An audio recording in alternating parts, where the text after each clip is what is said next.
keno o to kati koto sasiniki sasiniki na nzele ko déjà bokolo boy nzele ko mukolo déjà sasiniki basaka nzela zo nzele za no sika bo wikete koto sasiniki siko nzele ko mukolo déjà poalu to tambo etambo na to message na ngo déjà kala mabe na sasinini net de 5h à 11h na kuyolo bake batika bazonge bazotozonga kaka ndenge ezalaki wana tosito mesalaki déjà mbeto ya kala babwaka kango te pona ni osali boy eko makambo susu ma étranger to type étranger comme osika na ndenge ezalaki liboso to banda otia ba prix te mais lelo to komo otia ba prix pour atra mais surtout comme benaki bandaki ngasa na suka tito koma ta maluku to tikala mona ta 5 panneaux te na nzela. C'est de vieux de dire ici le flambeau. Okay. J'aimerais que le flambeau soit aussi ça cynique. Quand le flambeau soit cynique, ça serait facile. Le boulot moréza wana ya sokoti. Moulai na yokutu. Orozinda. Na uti musala babenga linga poani pour retard na komi retard. Mais la muka 4 heures. Ah tout ça na rope Willery mo fleury.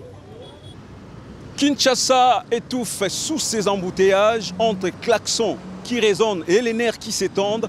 Les autorités urbaines ont trouvé une solution pour fluidifier les routes, c'est-à-dire les sens uniques alternés. Oui, c'est ici que nous débutons ces périples. D'abord, je vous amène chez les autorités qui nous parlent de ces projets. C'est parti.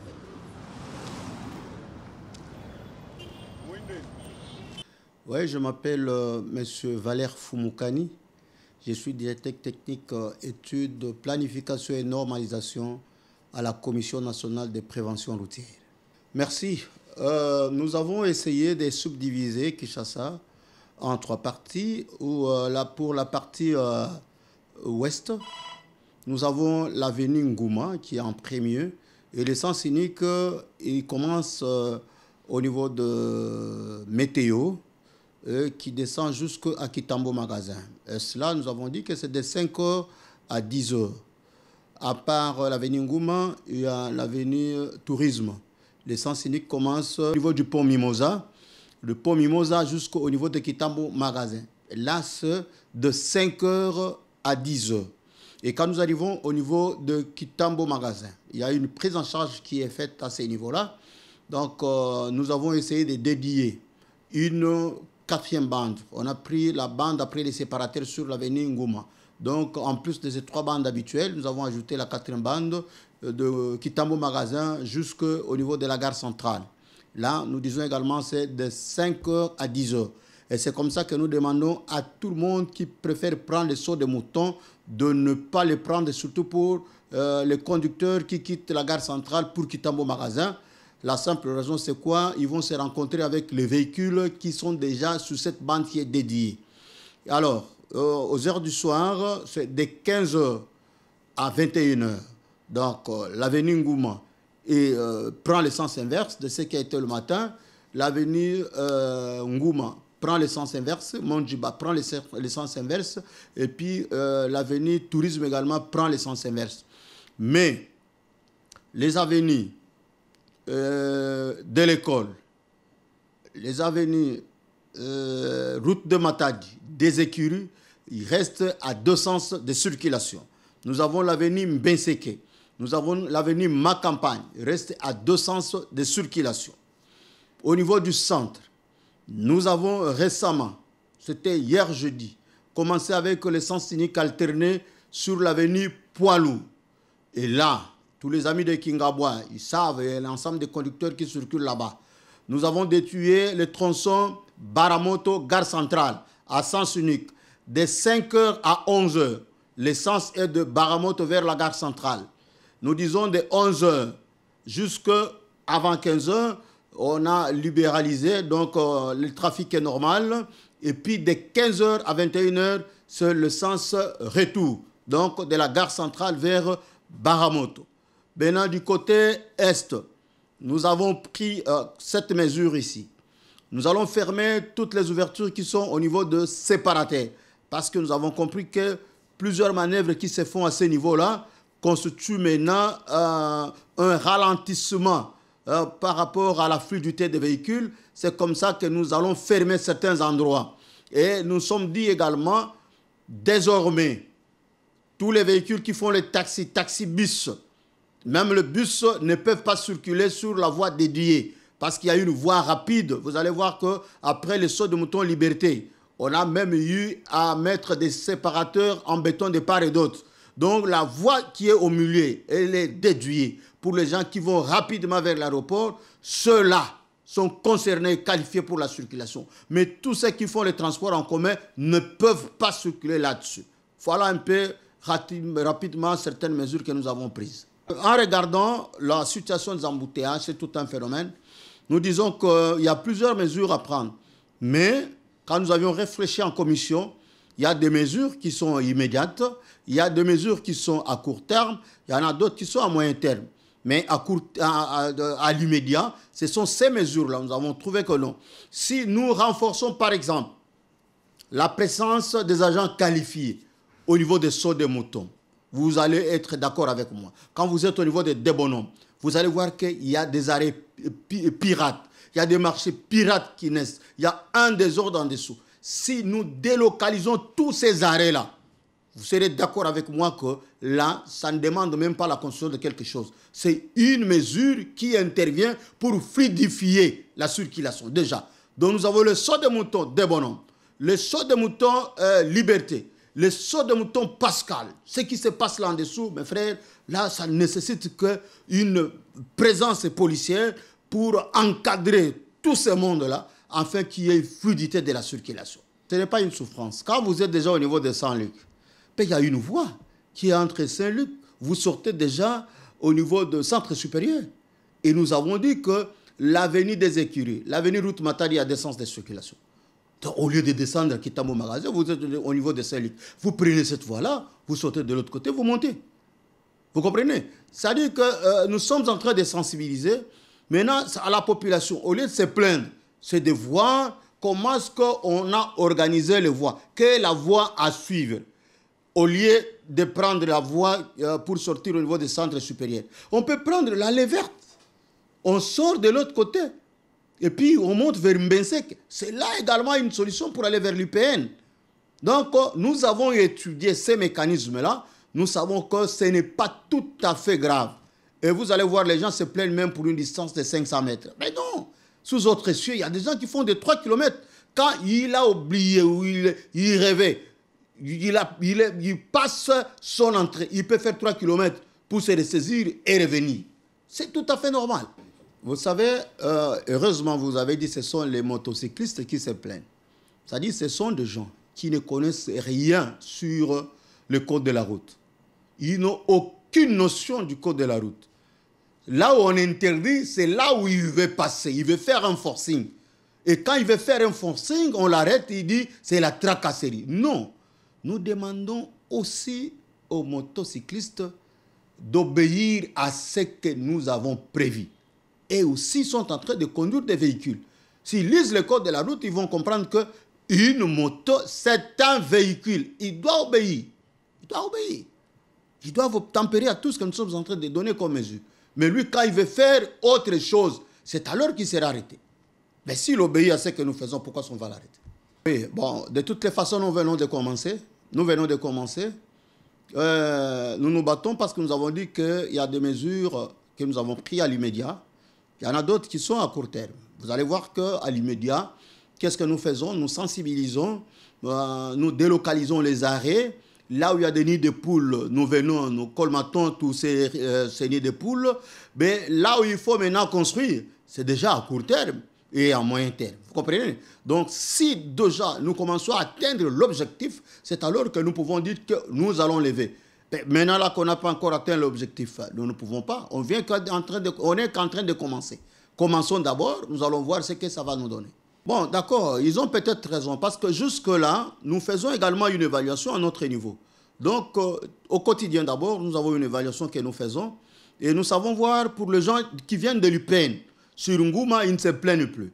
Mais les gens qui viennent de l'Ozone, là, ils se plaignent, parce que d'abord, nous avons des voies étroites. Une fois qu'il y a une panne d'un véhicule, ça devient encore catastrophique. Ils ont tout à fait raison de se plaindre.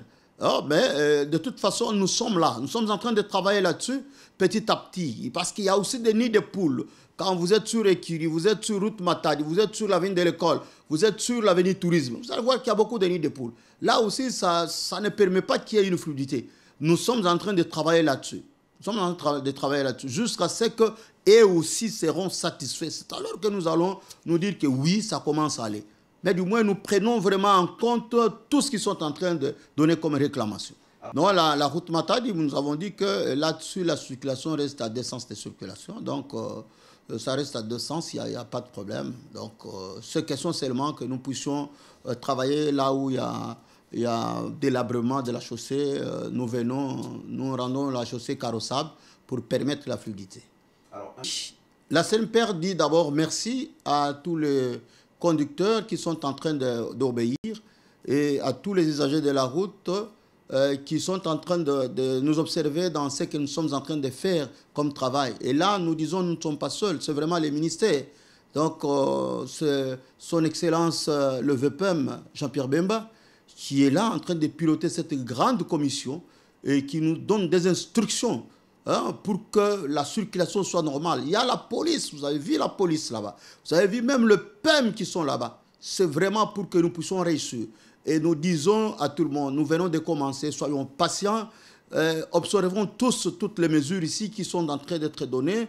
Nous continuons avec la sensibilisation et nous croyons, 1 semaine après, 2 semaines après, quand nous allons faire l'évaluation, vous allez commencer à voir que non, il y aura un changement. Nous ne disons pas que nous allons terminer les embouteillages dans peu de temps. Mais oui, nous disons qu'il y aura un changement que tout le monde doit observer. Là où on faisait 2 heures, si on commence à faire 30 minutes, c'est bon pour nous. Olobi banzela lokola nguma na côté à ouest avenue nguma ezali concerné na mesure oyo. Mesure ezali de 5h à 10h yango ezali na sens unique. Sens unique bandi na météo. Nde ko kitati na kitambo magasin. Avenue ya mibale ezali avenue du tourisme. Yango pe zwami na kata mesure ya sens unique alterné. De 5h tina 10h. Batu bauti na ngambu ya mbudi bazoya na ngambu ya magasin. Tolobi lisusu komi na magasin. Avenue oyo tobengi Monjiba. Yango pe ezali concerné parce que bande nango moko yanga mususu tozui yango po ete koma mine o batu bazo kita banda magasin ti na centre ville bakomi ti na kinani na gare centrale. Tolobi lisusu na so komi na gare centrale à partir ya 10h makambwane sili circulation komi normal. To komi na 15h circulation ezongi lisusu na sens alterné. Donc ngambo ya kozonga nde bako pesa ngo lisusu bande mususu. So na boulevard du 30 juin ozana 5 bandes. So komi na avenue Monjiba okoma na combien de bandes? 4 bandes. Yango tolobi bande ko nyonso oyo bazoya na tongo en tout cas ba matana so de mouton te. Bope bazozonga na pokwa ba matana so de mouton te parce que bande à son de mouton to dédié yango déjà na voie oyo ezali ya sens unique. Tolobi lisusu soki okomi na Baramoto na avenue Poilou tronçon Baramoto na gare centrale yango pe ezali dédié na sens unique alterné na tongo de 5h à 11h bato nyonso bazo uta na ngambu ya poma tete bango nde bazo kende na gare centrale so tokomi na 11h en tout cas circulation ezongi normal mais siko so tokomi na 15h sens unique alterné e bandi na gare centrale bato bazo uta ville bango nde bazo zonga ti na Baramoto. Voilà, wana e bandi de 15h ti na 21h. Mais siko so tokomi na ngambu ya Kingasani kuna tolobi boy tozali observer mingi nini na ba ouverture nyonso ezali na séparateur nde eza bisika wapi batu bazali kosala ba fausse manœuvre pe yango ezo créer ba embouteillage bisika ezali ciblé oyo tokokanga ndakisa na Ponjili wana tokangi Apocalypse tokokanga na seya na liboso ya commune ya Kimbanseke tokokanga. Donc babisika misusu mike ezali pe wana tokokanga kanga nyonso pour que ba fausse manœuvre ezala mingi te. Nde ya mibale to ekoloba na seya ba so de mouton nyonso nous allons délocaliser bare wana nyonso ba wenze nyonso bisika nyonso wana e comme fluide to renforcer ba policier bisika wana nyonso po ete makambo eleka mpenza malamu toye koloba lisusu na oyo etali voie rapide oyo totia déjà baséparateur en béton bisika wana na kati po okende aéroport tolobi ezali kaka mituka oyo ezosala transport en commun te yo mutu ya transport en commun esika wana ezali ya yo te mpo na nini yo musala no ezali komema mpe kokitisa yango tolobi bozala na deux bandes extrêmes kuna wapi bosala mombongo na bino malamu ekodéranger bato bazokende mbangu te voilà ba mesure au biso tozwi po ete eyeba koassouplir mwa mukie circulation na bisika toza kosala 2 heures 3 heures na nzela tobanda kosala 30 minutes 20 minutes quand nous gagnons en temps ezosala biso pe malamu mingi. La fluidité du sens unique alterné, Ngouma est aussi concerné.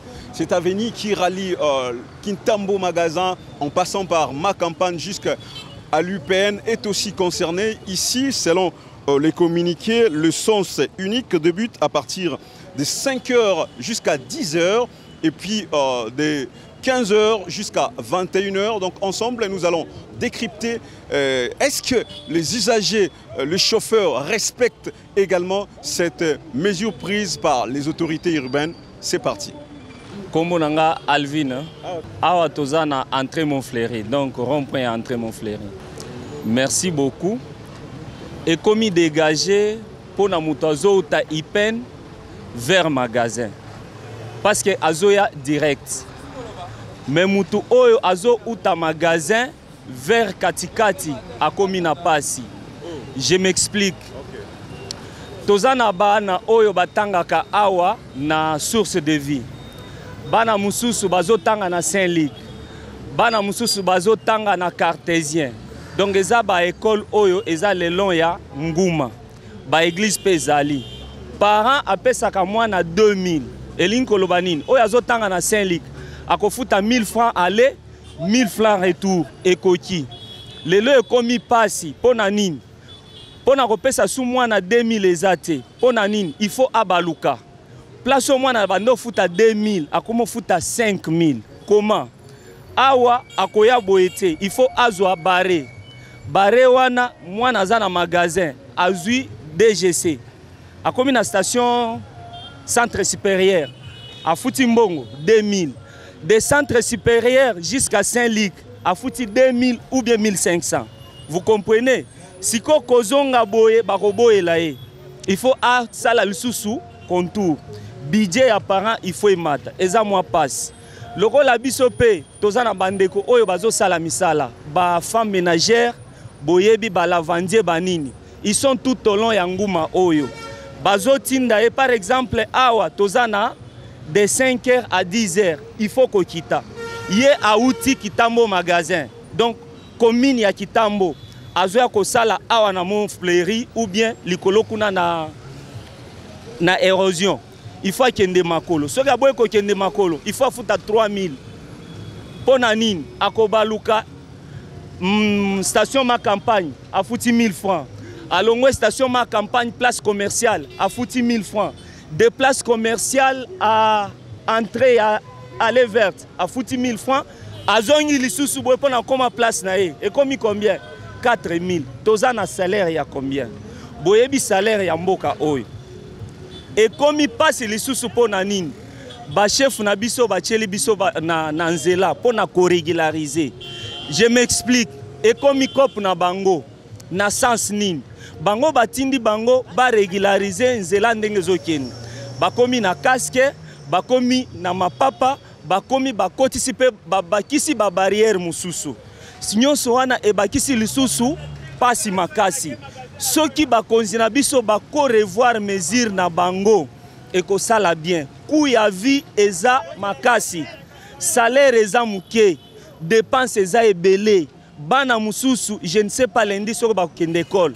Boko sala constat, boko ya na micro lundi, bon mona comment les parents vont se plaindre. Na yebi ke o na lobby bande ko mususu bako loba, c'est à nos parents, les autorités dans l'ensemble, il y a quoi analyser exemple on a pesi. Place au mutabando futa 2000 à comme futa 6000. Parce que motard ou bien mutuka a kondima ko contourner trajet nyonso wana na 1000 francs te.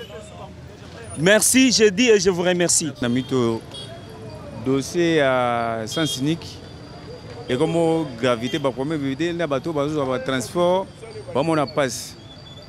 Siko neto zaka libuso na comme ça province sérieux les aboy. Faut ba kozamboka ba la biso pona ndenge aboy toko kate. Na bateau ba zoni ba transport ba lila. Siko mboko eza biso nyonso. Faut ba rappeler pour boza ba pona biso eza te que si biso toza te bokozala te. Il faut bien boza biso pe. Eza biso tozo lila bozo kate. Hein?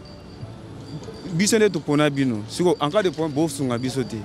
Banzeo bozo banzila ezo ko kate nzila eza ban moko ale comme tout so boche sensini le boche sensini ba bani ba jeep privé bazo sensini ata bo to ke kanti mulongo bazo ti ba kanga tina suwa moi ba montar ba lega ezate okomona tamu susu sensini ko okomona ba ko tuta montar mais tout biso to ka ba to nzila so ekuma ba kuma eza mabe surtout ba to jeep privé ba kuma mabe DCT ba kuma mabe so biso ba montar to za ba nyama.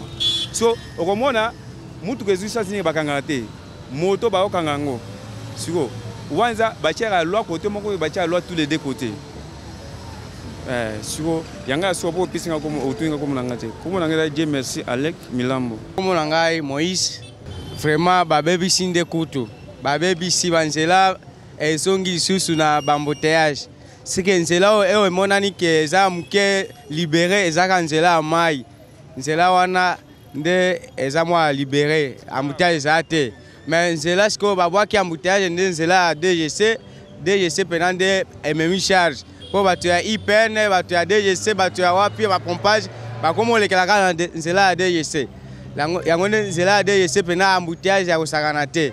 Bon message na ngai eza ka bazongisaka ndenge ezalaki nango ezongaka de bande makambo ya sasinike eza kutu neti nga na motard mais tani ba étranger comme pena bon ce qu'on a ti appris ba soda ba e okanga biso po ani no matisi prix po ani no sali boy e ko makamo susu ma étranger to type pe étranger comme osika na ndenge za ki boso to banda otia ba prix te mais lelo to ko tia ba prix pour à travers ba étranger ndenge e comme osika Kombo George ngala sepeli na ngata mokete po mambo eza vraiment bien te eza vraiment kitoko te moni avant ko to zo engagement au sala mambo susu faut tout à la rappeler quand même.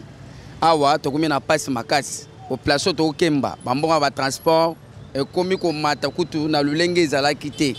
En tout cas, et passe ces amakasi, kutu pona ngai, babiloko yo, et si la boatika kaka ndenge zala kinde to bande ko potana to potana kaka bongo. To mesala ki déjà babiloko eza babiloko moko ezala kate. Au place où Kemba, to komo tambola makolo kolunga, et kita magazeti bare makolo.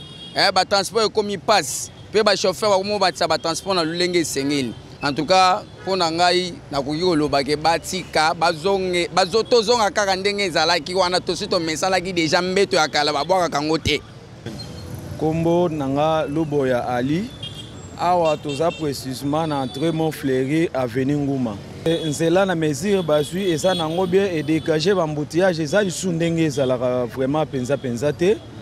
Mais eloko esali biso mwa passe ezaka biso bato basala transport c'est là ba trajet to komo sala soki na memi magasin na koma Saint-Luc il faut na kende ko baluka ambassade na ke station ma campagne pona zonga sko lisusu magasin donc epesa biso mwa kokoso mingi bon sko na transport tango ozotia sko mutu prix na ndenge ozomonela ke ba trajet ozosala donc ekomiga mobulu pona bien dur ekomi mobulu siko makambo mususu tomoni oye bakisami na nzela eza tracasserie na biso ba motocycliste tracasserie emati makasi na ndenge moko akosakana te parce que tozoyeba nani akoki kokanga moto nani akoki kokanga te ezala FARDC oyo batie peme na nzela donc akomi na ye kope oyo ayeli na nzela eza lisusu musala batieli ete ekomi kope ya moto donc moto ekomi carré minye na bango batie na nzela donc tolembi na minute tolembi c'est pourquoi tosengi bakonzi soki bamoni ke moto ekoki kosirikle lisusu na ville ya Kinshasa te balukela biso solution soki musala mosusu oyo ezali créer pona ba motocycliste tokotika na biso ba moto toke koluka misala wana muto abanda ko mise retrouver ndenge to sala pona ko mise retrouver na bana poka moto to tangisa bana to futa banda ku donc ne oyo ya biso musala ezo sunga biso siko na minute o tracasserie ndenge sa boy tokosuka wapi toko kofuta lisu ndako abatu bien te toko kotangisa lisu bana na biso bien te likolo a tracasserie bango baye na minute ekomi batiki musala bayelaki ekomi ozana casque te bapeme wana bakangi yo ya FARDC bakangi yo so bakangi yo batie okundo 50 000 100 000 po balibere yo moto siko tokosuka wapi bakonza mboka tokosuka wapi. Voilà, nous poursuivons cette ronde. Ici, nous sommes sur le rond-point 80 jours dans la commune d'Ngalema, précisément sur l'avenue Benseke. Ici, la route est à deux sens. Le matin à midi, si vous comptez par exemple quitter UPN pour rallier la commune de Bandalungwa, c'est par ici que vous devez passer. Si vous êtes également vers Bandalungwa pour rallier UPN, c'est ici que vous devez passer. La route est à deux sens. Et alors, on a aussi rencontré certains de nos compatriotes qui n'ont pas manqué à dire. Et voici pour vous, les amis, également nos amis motards qui sont là pour nous préciser également sur la fluidité de cette route. Betseke, ils ont à dire et ils ont dit. Tous en rond 80 jours, tous à l'Ikolangomba. En tout cas, si on a commis bien, vous savez, ça m'a bien, mais normalement, l'État n'a pas salaki.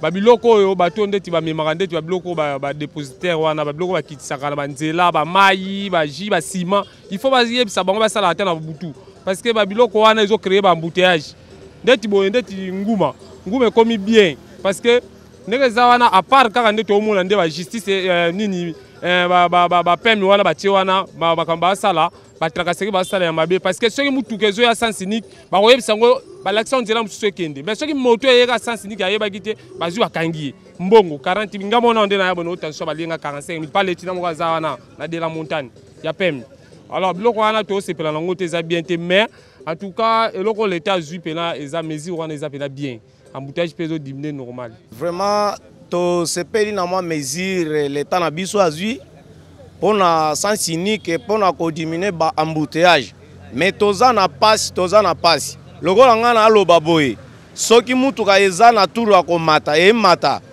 soki moto emati bakangi batiki mutuka bazongisi bakangi moto afuti mbongo lokola nga bakangi nga le jour wana babeti nga na ngondo na loboko evimbaki nyonso wana pona pesa bango mbongo mais soki eza bongo mutu peut-être akozala ayebite batie sens unique abimi na ye brusquement boko yebisa bo pesi explication o eza turu ya kokita bokitaka na pokwa na 15h eza turu ya komata mais ekomi vraiment bongo te bazokanga moto na désordre na minute oyo soki tina haute tension awa na de la montagne omona ndenge bakangi moto bazokanga mutuka te vraiment biloko wana ezosala biso pasi makasi toza ba étranger te toza ba congolais tango bosala biso boye toza na ba société te bo engagé biso na misala to boy te musala pe ezate na yebite tokotelemela wapi maloba nanga esili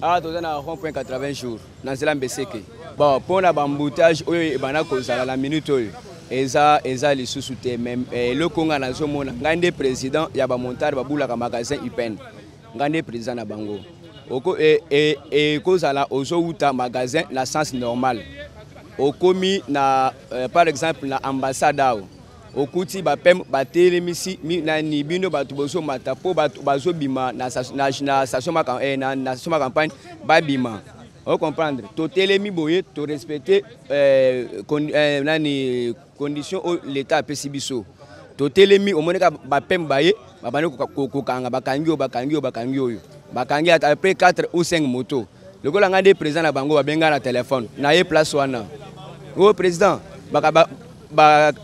bakangi moto nanga oye place wana okuti pem o solo na pem otuni montana nga asale nini ote asale le côté bofutaka mbongo combien au 30 000 donc bazo 30 000 par moto 30 000 Donc na occasion à mon côté, na raison à mon côté, bozana nzela normal, mais à part tracasserie wana nzela ezanango toujours tout ça, toujours respecter cela. Tozana ma campagne à 80 jours na rond-point. Bon, n'habitude ndenge tozalia wa embouteillage ezoza la penzate. Pour to mesa kana embouteillage ndé to bana ko vivre quand ndé toujours vivre. Mais ordre ndenge ba pesi moyen ya kosala ezate. Biso to respecter ka ordre o ba konti basane ni ba pesi. Mais necha na journée toza embouteillage ezate normal. Si to koma poko parti ba 18h wane moi muke embouteillage esane ni e salama. Mais nzela za nango normal ko to pona biso. Te bazo me respecter. Pour na utina ba mota na tovana ba biso bazoloba bazo respecter mesures o bopesi. Mais pour na pena embouteillage na 80 jours le kutana be mutu nyonso koya ko loba ndenga lingi mais ezo sala mapenza te. Moi kali meza nango. Voilà, alors awa nazana bandeko na ngai ya ba motard ya o babulaka mingi na ma campagne awa. 80 jours benseke bango pe bazali ba manquer malobate pona Koloba, bon, rapidement, hein, puisqu'il y a eu la télévision des comptes à rendre avec les temps, on a un message nini par rapport, il y a deux sens awa, fluidité, zali, bazo respecter ma kambundenge, mibe kwepe sami. Merci beaucoup, monsieur journaliste, nandengo pesinga maloba. Oh, tozo mona sur terrain, to féliciter qui d'abord initiative. Oh, mokonzi mboka na ba konzi mususu ba pesa ki pona ko régler circulation ezala normal. Mais oh tozo mona sur terrain, ezali sous ko régler circulation te mais kanga inutile. On est victime du jour au jour. Au lati casque, aux ana sapato, au komi place ba tele monsieur batu nyonso ba ye ba kati contact. Au tuni makambo ba kangelio ezate. O pesa la kisa mikanda, la kisa carte rose. Makambo wana nyonso toza ba victime. Biso to kanisa ki eloko babimisi oyo ekoki kosunga biso e faciliter biso circulation. Mais ko kanga bazo kanga biso du jour au jour toza vraiment toza fatigué. Tozo mona même tina te o basaleli ba makambo oyo parce que toza toujours mal à l'aise mikolo nyonso. Embouteillage pe facilité. Soki otali ba place clé ezaka kana ba embouteillage. Soki olongwe nguma, olongwe par exemple météo, okititi okomi nanini na érosion. Embouteillage ebandiwa na ti magasin. Tozo mona eloko bakangeli banzela te. Parce que embouteillage pona kosukisa ndeko yo bakisini. Nga elo na bakisaka ka souci ezaka ka boye. Ba pem ba tika biso na kimia biso ba montage. Surtout ba pem à haute tension. Météo, Saint-Luc, ma campagne. Et ça, so amoni montage ozo na sens non normal. Mais so atelem tika ba montage bote ba to mituke ba mituke kota boy. Ba ye ba kati contact. Tozo ba te pem azotuna montage casque na keti. Est-ce que pem oza muto transport oza roulage po otuna ngai keti na casque. Et loko tozo senga chef de l'état te ba pem ba tika ndeko kanga ba montage pona keti na casque. Et loko to senga ngwana. Voilà, merci beaucoup. Badala Kiawa, Tolongwe Awa, Ponaro Kende Bongo, na commune ya soit la municipalité ya Tchango. Voilà, merci beaucoup. Nous sommes sur les boulevards du 30 juin à Kinshasa, capitale de la République démocratique du Congo, où les embouteillages sont monstres. Alors, pour tenter de pallier à cette situation, la Commission nationale de prévention routière et l'Office des voiries et drainage lancent une expérimentation que je dirais audacieuse, la circulation alternée et route à sens unique, dans un effort désespéré pour dénouer ces chaos routiers. Alors, ces mesures sont-elles une solution? Bon, j'ai trouvé, à un moment donné, c'est bon. C'est bon parce que quand il vient au niveau de Tchangou, vous arrivez au centre-ville, il fait rapidement. Le problème est que pour prendre, par exemple, si Flambeau, allant jusqu'à Boulevard, là, ça donne un peu difficile. Moi, j'aimerais aussi que Flambeau soit sens unique. Vous descendez Boulevard, sens unique, vous montez Tchangou, sens unique. Ça sera mieux. Lorsqu'on a dit de Flambeau deux sens, ça donne un peu de complications. Que taxi ou bien bus quitte de ville pour arriver au Tchangou, pour prendre les travailleurs, arriver à ville aussi, ça donne un retard. Mais j'ai trouvé que bon, il y a beaucoup de gens qui témoignent que non, en tout cas, moi je suis arrivé à ville à temps, en tout cas c'est mieux. Si tout moi c'est bon, mais au mieux vous au moins améliorer quelques conditions. C'est ce que je viens de dire ici, le Flambeau. Okay. J'aimerais que le Flambeau soit aussi sens unique. Quand le Flambeau soit sens unique, ça sera facile. Là, on a donné le Flambeau deux sens et donne des complications pour arriver à Tchang, pour descendre de cette ville, complications. Bon, en tout cas, merci na ndenge boyambi nga vraiment na etando na bino na sepeli. Premièrement, muta raisonner eloko wana idée wana aza na raison. Ana idée ya malamu. Mais eloko zotinda siko idée yango ekoma moi lourd et pas ya batu bazwa na considération parce que tona banzela peneza limité. Tu vois parce que so bacheli biso ndeti biso to utaka ba lemba otoya tango zo poids lourd rekomba na sens moko ya kota centre ville na tango ça dans la facilité. Tous les débats de sens ya poids lourd na tango beaucoup ta ville c'est bon. Parce que mutu o ce que ya batu bako bima babima centre ville babima ville na tango wana des autres aller bango passe parce que route ya ko bimelezati. Route ya bimela so to zone di flamboyant.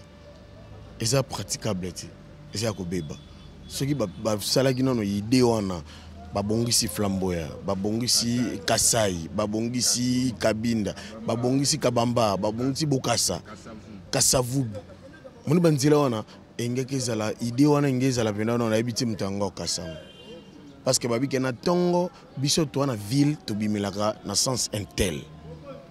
Na tongo bato bana cité pour bakota ville to côté la naissance intel ko banda bana na tel air ti et tel air le loko wana pena en tout cas ezali bijou pe joli donc ça bena likanismo ka malam mais le problème c'est quoi tout na ngone na ville de Kinshasa banzela na ebité na banzela soki nini zo zanga biso parce que Kinshasa bambouteille ti boluka o bobo non parce que premièrement bambouteille na cause na biso ba chauffeur premièrement.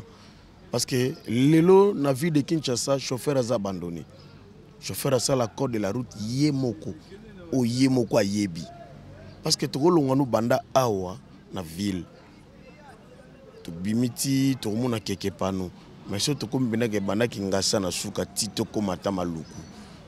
To tika la mona ta 5 pano tenanze. C'est-à-dire botika na bino chauffeur a débrayé moko yana ba sens ni ki mutsu na mboka na biso eza na munoko toloba ngo biso moko ya keba kuna sens ni mais panneau de signalisation ezati so imaginez ce que yebisanga biloko bongo to se retrouver comment na code de la route bambouteillage babiloko tu passer na Kinshasa eza ngo facile eza kamba conscience. Nga chauffeur na patienté na zelim de konanga leki be natali voix nanga oyo eza ya kokanga liboso so na kei na kokanga trajectoire o baninga moye balekezate tikanga na tele manangawa baninga baleka kuna soke fongami ninga nozana na facilité ya okende de loko ezanga na biso ba chauffeur ndi yangwana parce nga ko zana ngo mais baninga mususu na ebité en tout cas musala chauffeur za musala moko ya batamayele. Et comme ça, Hermo qui est en Raymond, Bobabé, chauffeur, non. Chauffeur Azali, 5e personnalité d'entreprise. Déjà Azali, ADGA, tout et tout. Chauffeur et secrétaire Kanasuka. Chauffeur Azali, 2e conseiller à patron. Souka outie pas madame Nae, Bébani, à côté de Moutuka, à Solo Langa. C'est comme ça, donc chauffeur faut se comporter et ça c'est qu'il faut la loi dans un chauffeur donc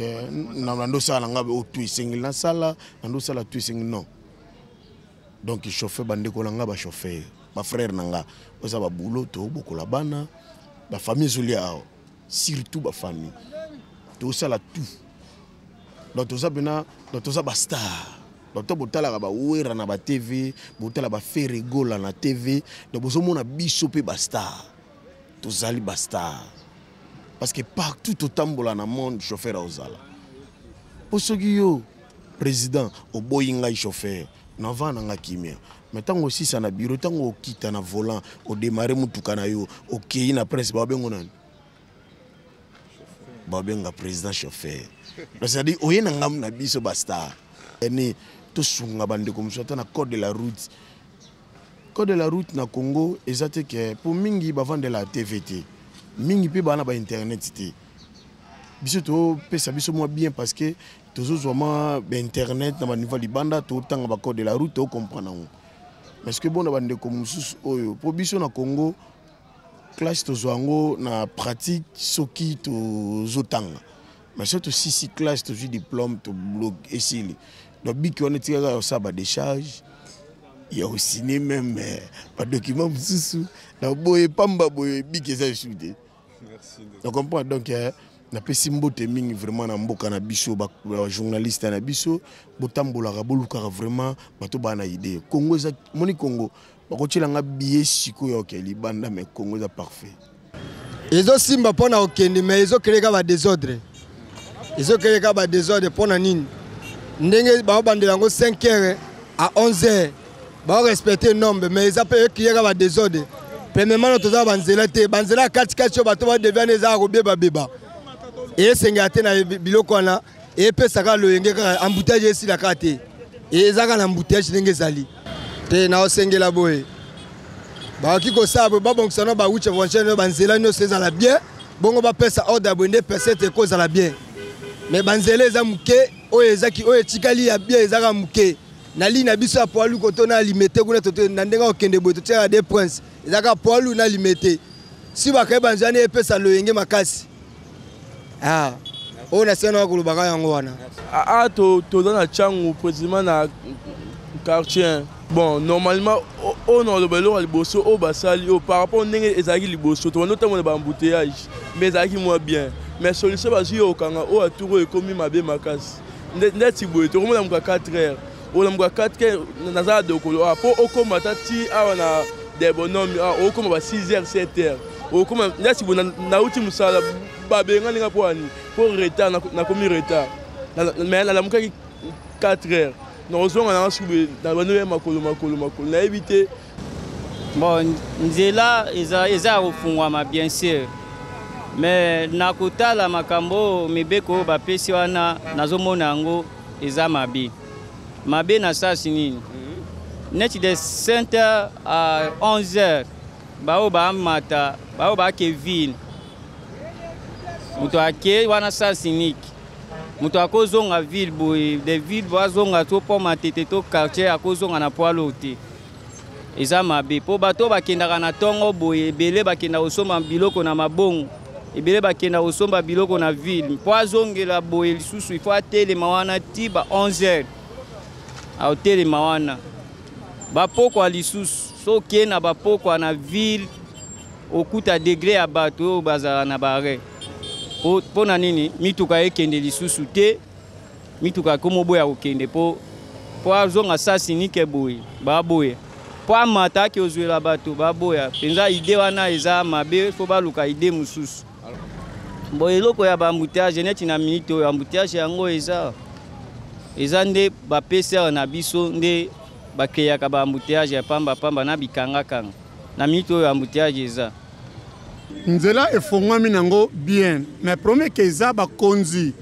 basunga mokonza mboka pona nini lokola mbouteillage salami na nini mbouteillage salami lelo awa na sotu muto de bonhomme sotali bien la police asa 0 mètre fallait na butu na mbouteillage salami ni car on a ya remorque wana ekufa ibanda butu il fallait babenda bakambanje ba kolongola remorque wana mbouteillage ngo salamate dede na sotu muto na se wana libulu moko eza wana ya sokoti mulai na yo kutu okozinda libulu wana ne bomi biso no sotu yango pesa mbouteillage passe c'est la biso mbouteillage c'est la biso libulu wana ya sotu muto de bonhomme so basali yango tokomona kimé kokota dede bafongola biso entrer en gile oya kala bafongola entrer en gile kala ba roulage bazula biso bana mura même 10 à pamba batelemi abalongola ba PCR o baza awa quelques PCR o bayebi musala quelques PCR musu bayebi musala te balongola biso quelques PCR o bayebi musala te balongola bango bazo banse o bayebi musala ya ki roulage omona mboutage ekosila na seconde ndeta moment oyo mboutage salami oyo balo bateke na o ba général ba kokabola nzela rien ezane biso moko na partir yo za na charge akomata sotu muto te mais amata sotu muto pona nini pona libulu esalami na sotu muto de bonhomme wana bakunda sotu muto de bonhomme wana libulu wana bakunda yango après bakamina minene e bakoleka nzela nango toza na baramoto nini so ke boke zando so forcé boye okiti oke ville oke gombe mais oyo eza bien te parce que batu o bazozwa transport lokola izame po bakita baramoto bazozanga kutu na place ya okita. Ah oui, parce que awa boyo kotelema po soko yo kotika awa place oyo déjà okoti na Sasiniki il faut okende ya bango kotika bango kuna kote ya re ya Zando so bakiti kuna bakati siko koto oyo mutuka mpe okenda kote oyo eza te bazoboya mpe biso bamotard tokota tosunga bango tokitisa bango ta kuna na bapo ya bralima bango soki baye mbala moko bakiti boye transport ezwa bango ezwa flambeau ekebo ti bakobima kuna na se ya po ya bralima mais eza na sasi te biso tomonaki kaka keno balibere biso kaka nzela baluka nde bakreye nde banzela mpo esunga population na bango mais biso tozokemba nzela nano eza te epuis baoloba keno oyo tokati koto Sasiniki na nzela ekoyi deja bokolo boye nzela ekoyi mokolo deja Sasiniki basalaka nzela so nzela eza na osika bobike te koto oyo Sasiniki sikoyo nzela ekoyi mokolo deja po alu totambo nango tomesani nango deja kala bino boya ote Sasiniki est-ce que simba. Voilà, c'est dans la Tchangou que nous finissons notre périple. Vous voyez derrière moi avec ces images que nous allons terminer Info Trafic d'aujourd'hui. Je vous retrouve prochainement. D'ici là, continuons toujours à travailler avec ce goût du bien et l'art du beau. Et n'oubliez pas surtout que la vie avance à pas de géant. On finit avec notre balade.